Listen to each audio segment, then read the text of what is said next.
Morning, everybody. Are my slides visible and am I audible? Just put it in the chat, please.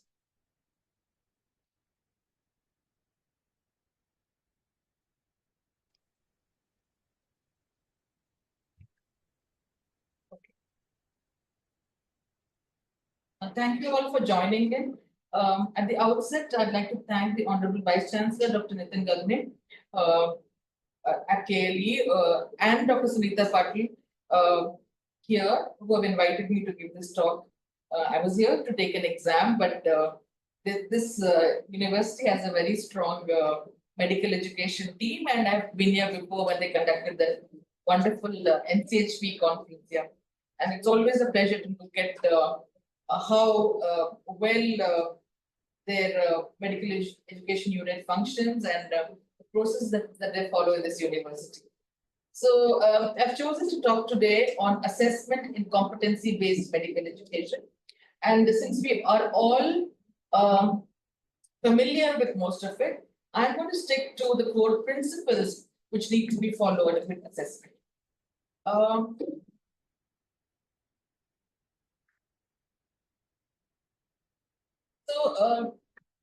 One way of saying this for me, competency-based medical education is nothing but good assessment. I'm sticking my neck out and saying this, saying that it's just another synonym for good assessment.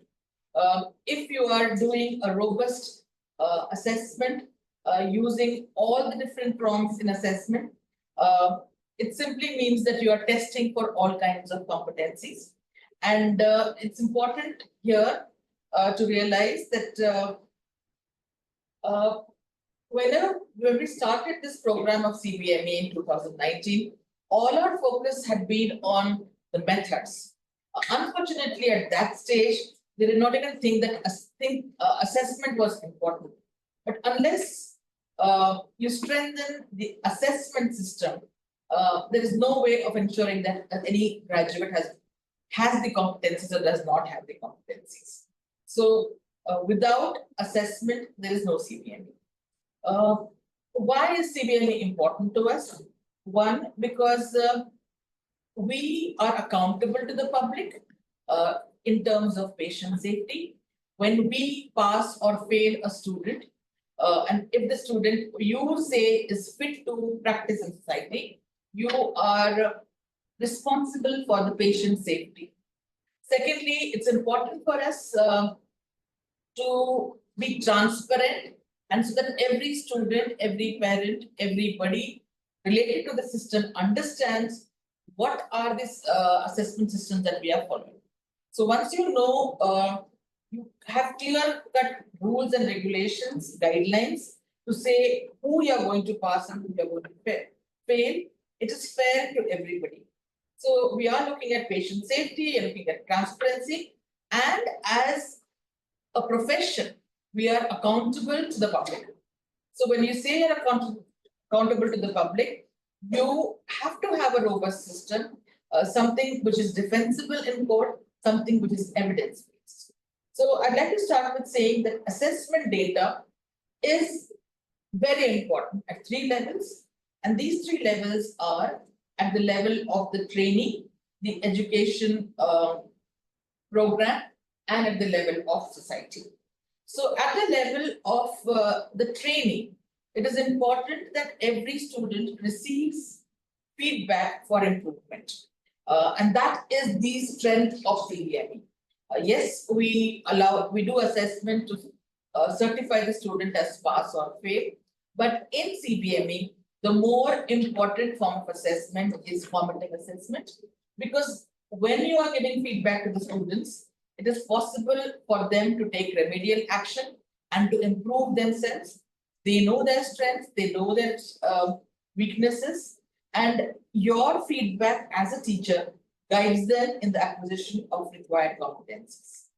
Secondly, assessment is important for the program itself, because you are now providing information to give valuable judgments and make decisions which are fair to say that this student is now fit to practice in society.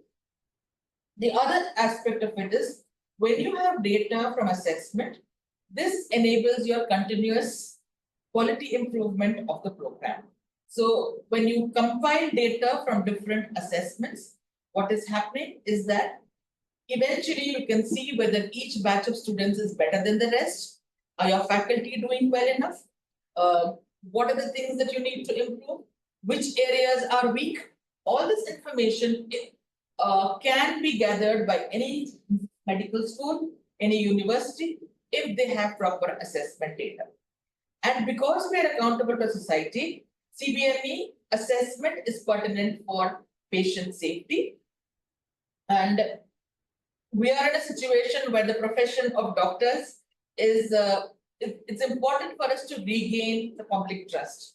So if as a profession, we take the first efforts to try and regulate our profession to make our assessment system robust, that helps us to regain the public trust. And also at the back of each thing is assessment costs money. So if you know what assessment methods to use, how much to use, how cost effective they are, this will enable more efficient utilization of resources. So remember that assessment in CBME is important from the aspect of the trainees, the program, and society. Now, I would like to talk about the core principles under these 6 C's, as I call them. And these 6 C's are comprehensive assessment, continuous assessment, constructive feedback, criterion-based assessment, contextual assessment, and corroboration of assessment data. So let's look at these 6 C's one by one and understand what they mean. So let's first talk about comprehensive assessment. Now, you all are familiar with the roles of the Indian graduate and more have been added. But having said that we have so many different roles, if you look at our current assessment system, most of the weightage is given on the part of the clinician. We are still looking at whether the person can take a clinical history or whether they have the clinical knowledge. But if you look at are we seeing whether they are good members of a team or they possess leadership skills? Communication, yes, we are doing to a certain extent. I don't know how much of it goes into assessment except that short note on ADCOM, which doesn't help in any way. So do we actually look for communication skills in practice? This is a question you need to ask yourself. Is enough weightage being given to it? What about being a lifelong learner? We definitely have introduced self-directed learning, but is this being assessed properly? Are we sure that any graduate who leaves our medical school is now capable enough of pursuing their own interests and knowing their strengths and weaknesses and learning on their own when required? And of course, there is the question of professionalism, which people think is very difficult to assess, and therefore we leave it out completely. So we are doing most of only 1/5 of the entire thing and bits and pieces of the other roles. So when you're talking about comprehensive assessment, it means at each of these roles need to be assessed in some way or the other. So we must ensure that all the competencies are assessed. So a graduate must be able to solve clinical problems, make appropriate clinical decisions, yes. They must be tested on skills, which we do. I'm not sure to what extent for undergraduates we're doing skills assessment. They must be able to communicate effectively, work in a team, and display professional values and attitudes. We need to ascertain whether both these goals of assessment in CBME are being made. Assessment for learning and assessment of learning. Assessment of learning is which kind of assessment? Summative. So this, of course, all of us are doing. We are doing summative assessment. But what about assessment for learning? Are we giving enough weightage to assessment for learning? And here again, most of this is a replica of summative. We are not using assessment to test for the things we cannot test in the summative examination. So communication skills cannot be tested so well in a summative examination. But on a daily basis, when you are observing the students, yes, communication can be assessed. Do they work in teams properly? Again, it's something the teachers who observe them every day can do. So that needs to be given weightage in the formative examination, and preferably don't make it a replica of summative examination where you're asking the same things here also. So use it to test different competencies, and that is how assessment needs to be planned. And of course, nowadays, we are moving towards the era of assessment as learning, where whatever products of assessment learning are submitted, they are also assessed. So if you give them a project work and they study on that and they submit that, that itself is taken, assessed and taken as assessment. So you don't need to have a separate exam. Whatever they do daily, even that can be assessed and that can be an assessment as well. So next, moving to the next concept, which is continuous assessment. I like this picture a lot because this tells you, just like the picture becomes more clear if the number of pixels is more clear. Similarly, the more number of endpoints you assess, your idea of whether the student is competent or not competent becomes more clear.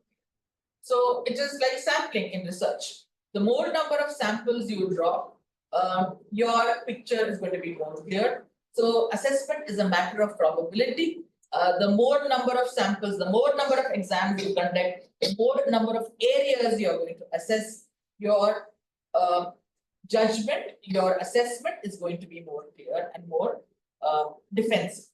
So you can say that it is more authentic when you are assessing all the different areas, whether it is skills, knowledge, professionalism, communication, ethics, all of that needs to be assessed. And the more number of pixels you add, the more number of endpoints or results points you are going to include in that whole chart of assessment, that will give you a better idea whether the student is competent or not.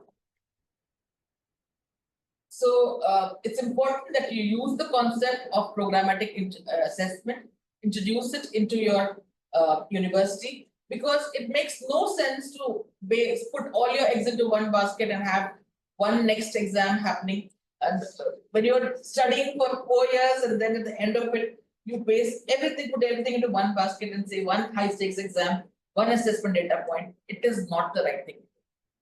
There has to be weightage given to all the clinical things they do, what they do in daily life, in daily practice. So multiple data collection points, frequent and regular assessment, so frequent that students are not scared of exams. At the moment, what is happening? You are putting all the stress on one next. They're not coming to your classrooms. They don't want to attend your classes. They're attending coaching classes. The negative effects of assessment are seen in the education system really bad. So what we need to do is to reduce the stakes on assessment, where students start asking for exams because they know it is going to improve them. So this is important, and that can only happen when you have multiple data collection. Coming to constructive feedback, it is one point we cannot emphasize enough. And Hattie and Pillay called feedback the single most important intervention. So feedback is the single effective tool which has a bearing on learning, and formative feedback is the key to developing competence. It is important to remember that feedback is only as good as the assessment that informs it. If you have not observed a student and you're giving feedback, that feedback is meaningless. So if your assessment is good and the feedback is based on this assessment, only then that feedback is going to be valid. If you have not even seen what the student is doing, how can you give feedback? So feedback involves lots of work. It requires effort from teachers. And if you're going to reduce the number of students, the number of faculty in institutions, this doesn't work. On the one hand, you're increasing the number of seats for students. On the other hand, NMC says reduce the number of faculty. This is a complete mismatch which will not work for CBME. In CBME, you require quality, and quality means you require more trained faculty. You cannot work with minimal faculty in CBME. So again, I'm saying this, do not underestimate the power of observation. You have to train faculty in how to observe, and how to provide feedback. Both are equally important. What to observe in a student when they are doing work. So the feedback that you give right on the bedside when somebody is taking a history is something the student is going to remember for life. It's not, and even when you are giving feedback on written assessment, there are different ways of writing assessment. You can have a rating scale and say on a scale of 1 to 10 what you're scoring, or you can say just satisfactory, unsatisfactory. That also works. That is another way of giving assessment. But if you have a narrative writing in any observation saying that perhaps in this history taking, if you had asked more open-ended questions, if you had allowed this patient also to speak, you would have got a better history. So that one line that you have written requires observation. And that one line is more meaningful than saying 6 out of 10 or 5 out of 10.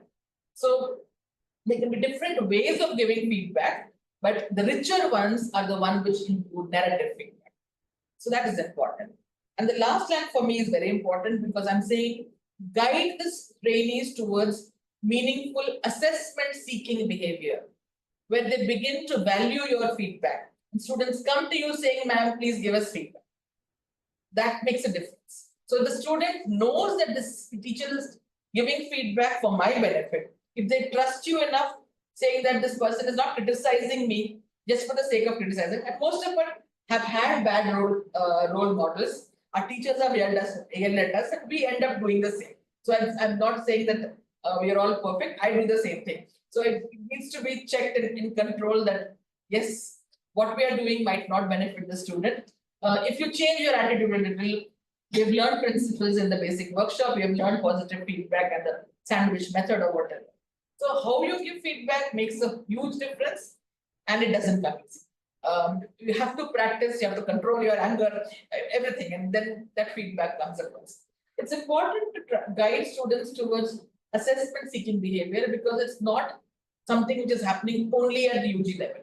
Once they graduate and go outside, they need to know where your deficiencies are, and they should seek more learning experiences and more assessment.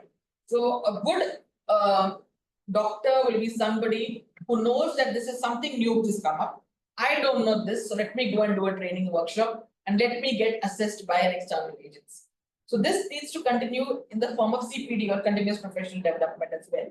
So if you are training an entire generation to give good feedback, it makes a huge difference to the attitude, and this should go beyond the medical school. Only then it makes a huge difference. Next, coming to criterion-based assessment. Now, I'm sure most of you are familiar with these two terms, norm reference and criterion reference. For those who are not familiar, norm reference means, like if you have a group of students, what we usually do is compare that whole group. So you compare one student with other and then you rank them, which is better, who's better or who's not better. It's not necessary that all of them have the minimal level that is required. And when you do norm referencing, usually you tend to lower the expectations. That's something which usually happens. If you're taking an exam, and I'm just come to take an exam here, if there are 5 or 6 candidates, and you're going to compare them without comparing, saying what an MD student requires. What I'm going to do is I'm comparing those 5. Those 5 might be very good, and maybe they all deserve to pass. Other 5 might not, all might not be good, and they should not pass. But you will say, why should I not pass 5 students? I'll pass at least 4, let 1 go. But are those people actually competent? That's the question. So you should not measure a student's performance against each other, but measure them against your standard or your goal. So your criteria have to be defined first. What do you expect an undergraduate student to know? What do you expect a postgraduate student to know? And are they matching up to the standards? Don't compare students with each other. And that is the criterion referenced form of assessment. For that, your curriculum has to be clear. Your assessment guidelines have to be clear on what is the minimum requirement to pass. That should be very defined in each subject. Now, this is a shifting paradigm. There was a time when we used to talk about the tea bag model, that every student who comes to medical school is like if a student is in hot water and just like this tea bag, if you leave the tea bag in hot water for a long time, rang pakad lega. You'll get some kind of color. So you're imagining that any student who's in medical campus will eventually learn. That's not true. Not everybody learns. So here it's important that you define the milestones here. What should a student in the first year know? That should be defined. And this milestone should be available to the student, the teachers, everybody. So it's transparent for everybody to say what should be, what you should know at the end of first year, what you should be able to do at the end of second year, third year. So define the stepping stones, and that makes the job easier. So share the models of expected performance at different levels. So students know that at each level how much knowledge, skills, attitudes, whatever they have to have acquired. I'll give you one example which we published in this paper on practice-based learning and improvement in Indian pediatrics. So the competency here we're talking about is the learner is able to incorporate formative evaluation feedback into daily practice. At the early stages, learners are usually unable to incorporate formative feedback into daily practice. Like if you tell them something, they have difficulty in accepting that these are my flaws, they will avoid feedback. As you become a little more mature, here the learner is dependent on external sources of feedback. So they begin to acknowledge that somebody else has a different opinion. However, they will reinterpret feedback in such that they will take only the positives, what they agree with, they will take, rest they will not take. So not much behavioral change occurs in response to feedback. At a later stage again, at a higher stage, maybe when the faculty tells the resident that he was not clear, it would have been better, the student is able to look back and examine what prompted that perception, even if he disagrees. He might not act on it, but at least he is listening to it. Then again, on the developmental milestone, where he's improving daily practice on the basis of formative feedback, he's able to point out what went well and what did not get well, and is able to change his behavior according to the feedback. And the last is where the student demonstrates professional maturity and has emotional commitment, and this results in continuous reflection and self-reflection. So at this stage, the learner is able to not only focus on deficiencies, but also on strengths, and is able to chart out his own path. Coming next to contextual assessment. Here, remember that assessment must be done in real life clinical settings. Yes, we have simulation, which is a great thing, but there are differences between simulation and real life. So most learning will occur through real patients. Feedback given on a simulated setting is completely different from feedback given on a real patient. So look for authentic settings, and again, this requires direct observation of the learners. If you have a batch of 200, you must have enough faculty or senior residents to observe the students and give individual feedback. And this feedback, of course, has to be given based on direct observation. So you are all familiar with Miller's pyramid. So we need to look at the more context-based tests. I was checking the papers yesterday, and good to know that there are so many context-based questions being introduced here. So even if it's multiple choice questions, they need to be scenario-based or context-based. Your essay questions can be structured, modified essay questions with the clinical scenario. When you take a viva, don't ask, again, recall kind of questions. Ask for hypothetical situations. What will you do in this case? To look at whether the student can do decision-making. Is the student able to handle an ethical dilemma? There are different, it's a very creative process. Once you start doing this is real content. So don't ask the boring defined questions and classified questions which people mug up and come and cram and give you. Give them challenging questions and see how these students react. That always works. Again, you have OSCE and OSPE, which are context-based. You can have all of that. The long case, of course, is there. And try and do a little bit of the DAS situation where you have docs, research assessment, portfolios, again, all of that can be introduced. I would not say do everything together. do less, but do whatever you do it well. So if you try to make a khichdi of too many methods, just because new methods are coming in, that also causes a lot of confusion. Do 4 or 5 methods, but do them well. Whatever you are good at, train your faculty and do them really well. So you know all these methods. I don't need to go into this once more. So knows how you can have chart stimulated recall. You can have questioning, targeting patient management. Knows how, of course, you have OSCE, you can have standardized patient encounters, you can have oral case presentations, simulated cases, virtual reality. All this makes all of this, the computerized patient management problems can be done. The DOES level, of course, we've talked about portfolios. I think they should come in. Now, it's important to train students in different clinical contexts because each clinical context is like a microsystem. So you need to expose students to OPDs, wards, emergency, ICU, OT, community. So each of these are different. At our level, we do not talk about systems-based practice. That is something which is very important. Because if you're going to expose them to different systems, they will also acquire leadership qualities. They will think about how they can change the system. If tomorrow you're expecting them to work as medical officers in a PHC, if they don't know how the system works, they will not try to improve it. If you are in a leadership position like that, you should be able to see what are the flaws. By making minor changes, can I improve the patient satisfaction? By making minor changes, how much time a patient is waiting at the OPD, how can I improve it? The management aspect and all comes when you expose students to different microsystems. It's not just theory and skills. They must have change management skills where they are looking at different systems. In the OT, if I'm getting more of infections, where am I going wrong? Is the training of the nurses wrong? Do our non-teaching staff need to be trained in some way? So these are things that you cannot isolate from your hospital system. Everybody works in a team. So when you're talking about it, any change which happens in the system is affected not just by the clinical care, but a lot around the clinical care. Is there a light in the bathroom? Are the floors slippery? Is patient safety compromised?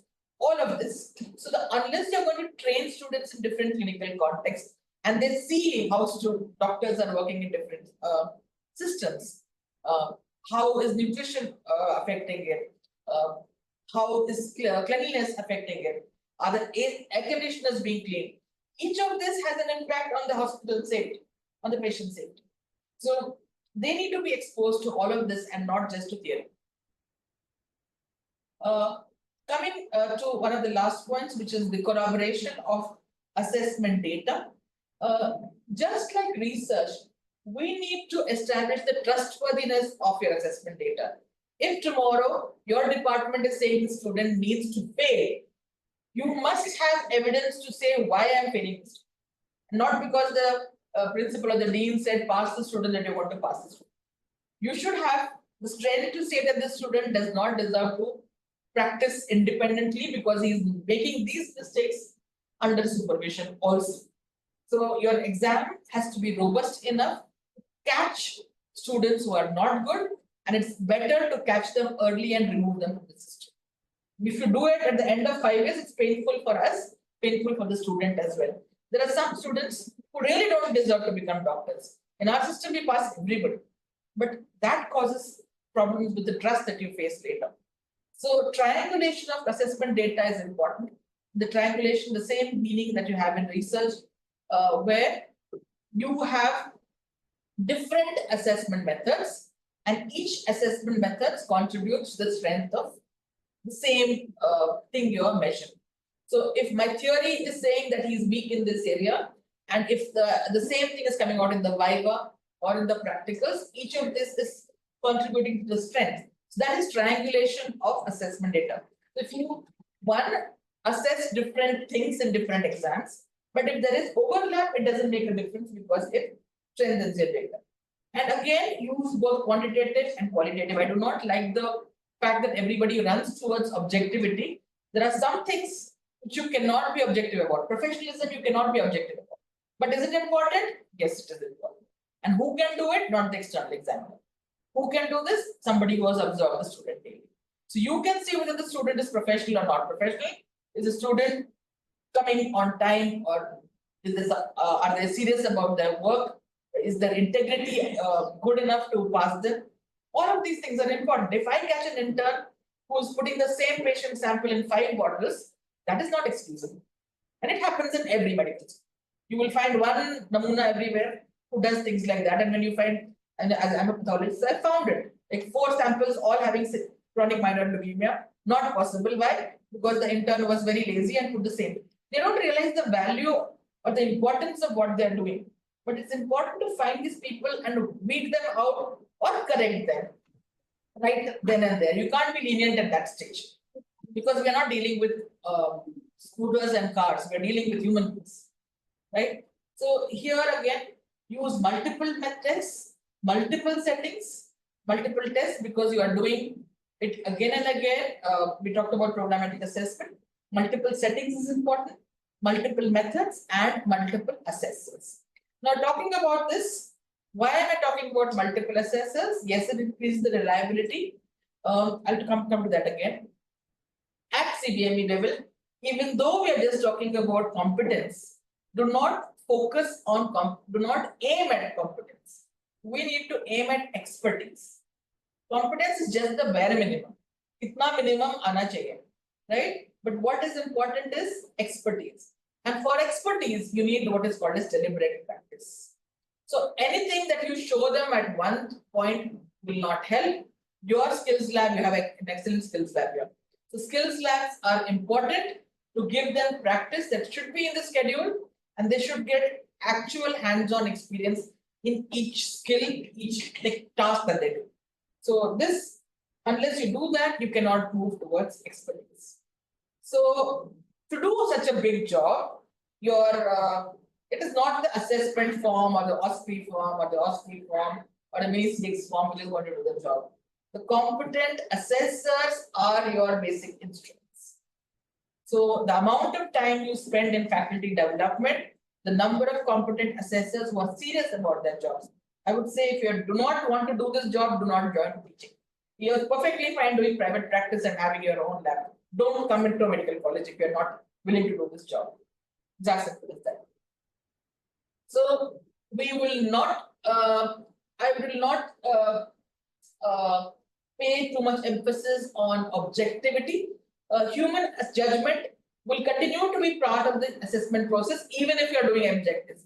If you're making an MCQ, even though it is objective, who is deciding which MCQ? It is again the human being. So subjectivity in which questions come in is again a human interval. So unless the teacher is trained in how to frame MCQs, it doesn't mean. Whether it's theory also, it's human judgment. If it's observing trainees, providing feedback, each one is subjective. So don't place so much emphasis on objectivity where you don't throw out the baby with the bathwater. So you are deciding how to train your standardized patients, which standardized patients to put in the exam. So all of this human judgment will continue to be a part of the assessment process. You cannot make everything objective. So where I would put more emphasis on in CBME is which examiners to select and how to train them. If I had it my way, I would say all examiners must first give an exam and show that they know their theory. They must go through an exam first. Are you up to date or not? And then that should be done periodically. It's okay. If you are not a good exam, and then take an exam under observation and see if you are fit enough to ask questions properly, take students from lower to higher. And then after that, you decide that whether you're fit to be an examiner or not. Not being an examiner and being a good clinician are two completely different things. You can be a great clinician, but be a bad examiner. So don't do exams. So why take a person who doesn't know to take an exam and then spoil the system?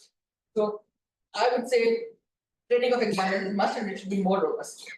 So you have to improve quality through faculty development. So there are lots of questions in India, especially related to integrity. They don't trust us. How many of you say that you cheat in the exams and you pass people who don't deserve to pass? Can we trust your integrity? But the thing is, everybody thinks that they are honest. But when it comes to the whole system, you say, pass kar dete hain log, so you can't trust medical teachers. If you are honest, everybody else should be honest. I mean, they will be honest. Now, the other question is that there should be less inter-rater variance. So remember, you will have variation in how assessors rate. And it's not always because of error. Remember, each of us has a different lens to view it. When I was a student, they used to say, get postings with each clinician. Why? Because every clinician teaches differently. Everybody has a different strength. Similarly, when different examiners are there, everybody is looking at different aspects. So you're getting a whole comprehensive overall view of the student. It does not mean that there should not be inter-rater reliance. There will be inter-rater reliance. This variance, it just reflects the different lens to view the student, and this should be very. What is important is don't give one single individual this power. Can you mute yourself?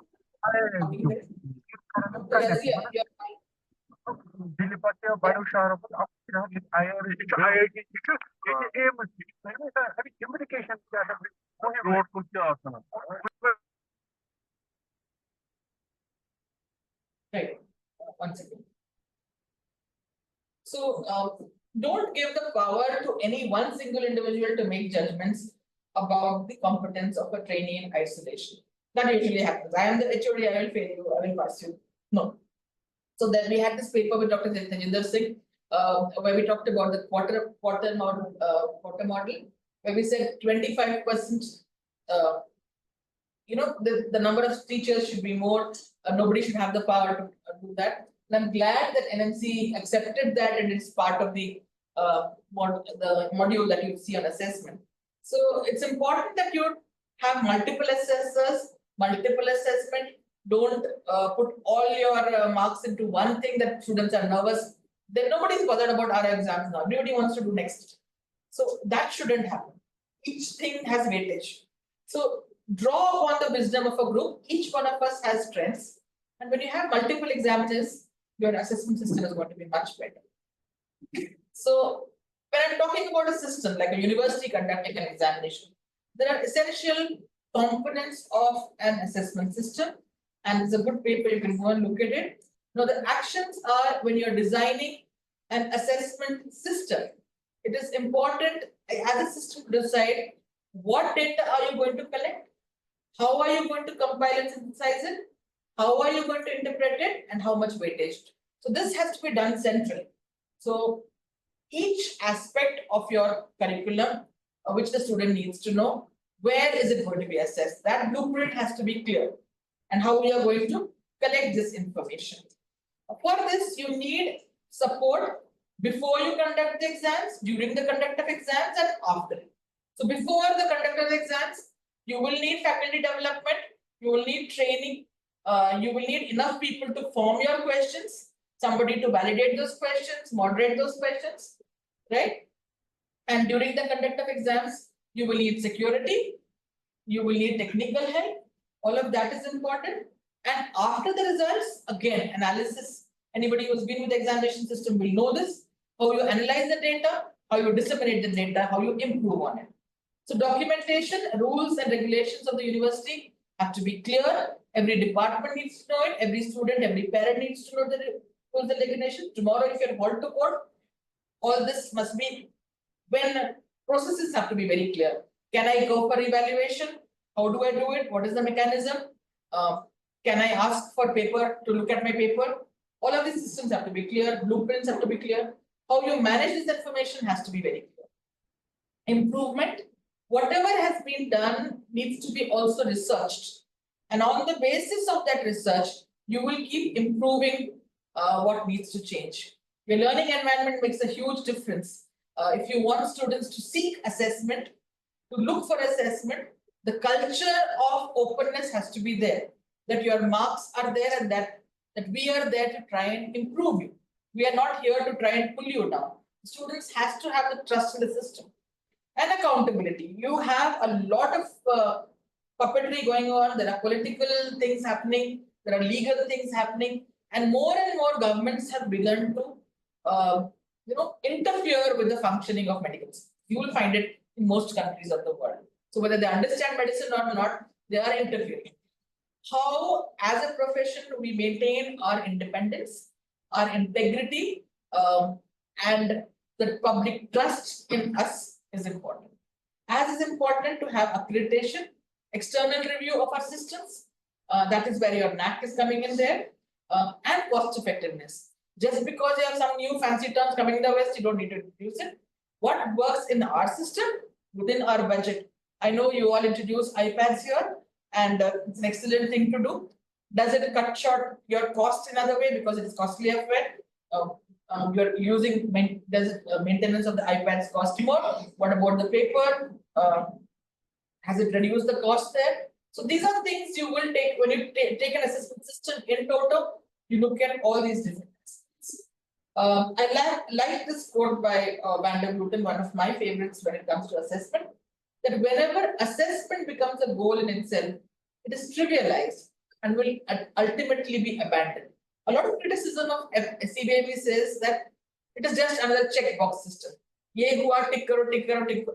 This is students हमारा पढ़ते हैं कि बस you do just the basics and come and you know how to pass an exam. They know the tricks of cracking an exam. Similarly, we have become like that. Fill a feedback form for NMC. Fill this form for NMC. We are ticking the students as satisfactory without even evaluating or assessing the students. So don't trivialize it. Take assessment seriously. Your job is to improve the student. If you lose track of the basic purpose of assessment, if assessment is not fit for purpose, it's just going to be another mechanical thing you're doing. So the moment assessment becomes trivialized, it's of no use. No use spending so much energy, so much money, so much time on assessment. So you understand the purpose of assessment, how valuable your job as a teacher is, and only then it will work. So to summarize this, assessment has utility because if it succeeds in driving learning, if it is a part of routine, it's not something new which should scare students. It is something you do routinely because you want to know where you have reached. Ultimately, it should be regarded as indispensable to the learning practice. So unless we reach there, it's a long goal, but slowly but surely, this is the ultimate destination. Thank you very much. I'll be glad to take any questions.